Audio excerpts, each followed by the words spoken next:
उच्चारण। वरम व्रतहि पदम दैवम नावृतैर्वत नावृतैर्वत।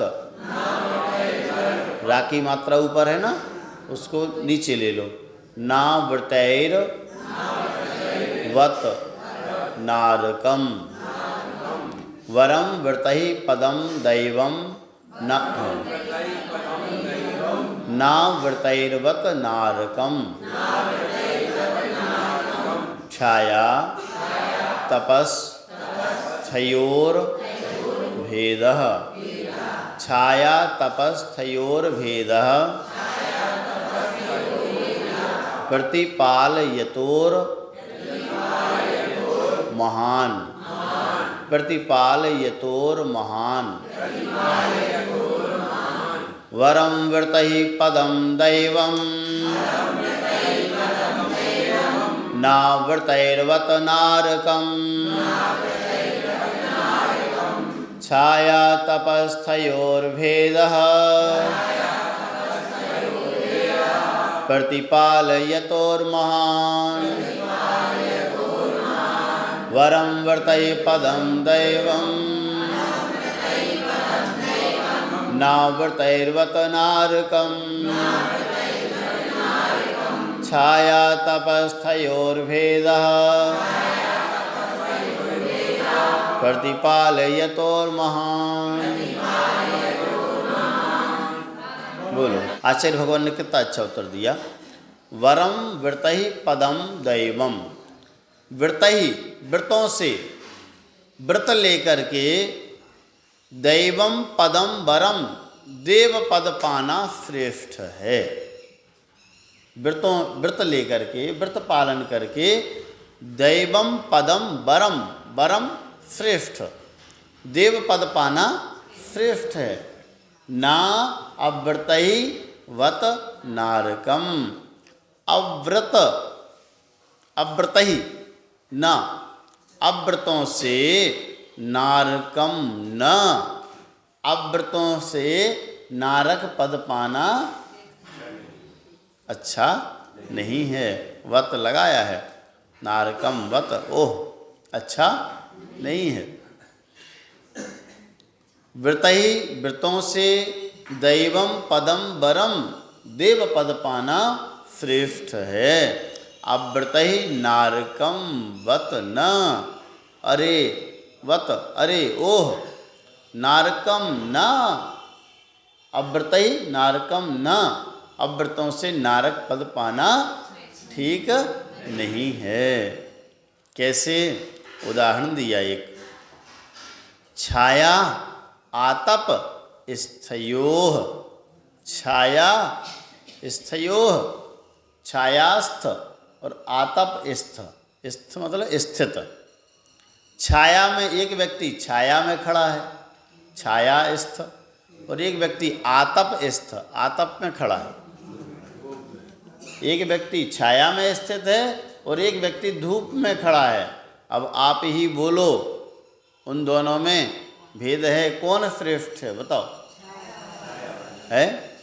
किसी व्यक्ति का प्रतीक्षा करनी है, एक व्यक्ति धूप में खड़ा हो गया, एक व्यक्ति छाया में खड़ा हो गया।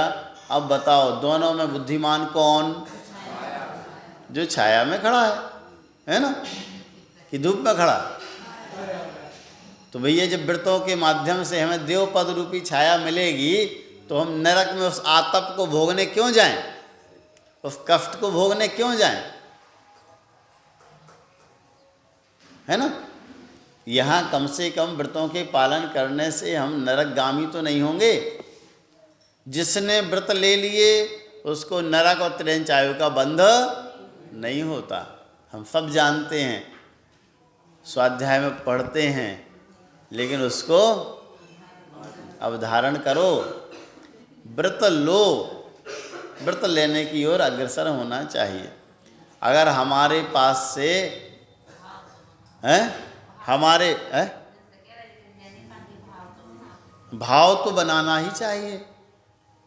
जो भी हमारे बीच में व्यवधान आ रहे हैं भगवान से प्रार्थना करो बार बार, ये भावना भाव कि ये व्यवधान हमारे दूर हो जाएं और हम व्रतों को ले लें। कम से कम 2 प्रतिमा के व्रत तो हमारे हो जाएं, हमारा नरक और त्रेंच आयु जाने का क्रम तो बंद हो गया कि हमें वहाँ नहीं जाना पड़ेगा। अब कहाँ जाओगे? स्वर्ग जाओगे। तो कितनी प्रसन्नता रहेगी। मतलब हमने स्वयं ने, हम भगवान से कहते भगवान हमें ऐसे कष्ट ना आए, ऐसा नहीं हो, ऐसा नहीं हो, हम नरक नहीं जाएं, त्रेंच ना बने। हैं? ये किसके ऊपर है? हमारे ऊपर है।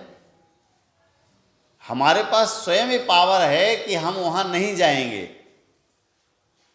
तो जब ये चीज़ कॉन्फिडेंस में आ जाएगी तो कितनी प्रसन्नता रहेगी हमारे पास में। हमने 2 प्रतिमा के व्रत ले लिए, अब जीवन भर प्रसन्नता ही प्रसन्नता है। क्यों?